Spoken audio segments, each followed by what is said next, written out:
This easy homemade gyoza will change your life. Or, hindi ka nabibili sa restaurant after mong makita to. First, mince natin yung cabbage. Then, I'm using onion leeks. Or you can use garlic chives. Pero ito lang ang meron ako, so this works perfectly fine. Next, onion. I'm using a manual food chopper para mabilis and para hindi tayo umiyak habang naghihiwa. Then, grate your garlic and ginger. Fresh is always better. I'm using half kilo ground pork. Then, add sugar, pepper, cornstarch, soy sauce, oyster sauce, sesame oil, sake, and grated garlic and ginger. Mix everything together. Now add the onion, cabbage, and onion leeks. Halo lang until it looks like this.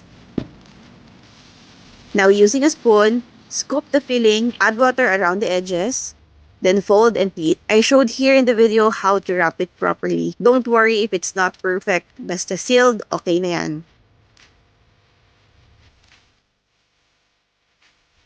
Now let's cook. In a pan, add a little sesame oil and spread it. Line your gyoza flat side down. Add water, enough to cover the bottom.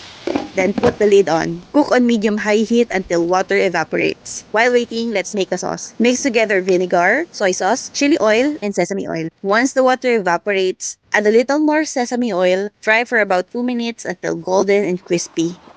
And that's it. Juicy, flavorful, and super satisfying. Listen to that crisp. Share this with someone who loves gyoza. And follow me for more easy and delicious recipes.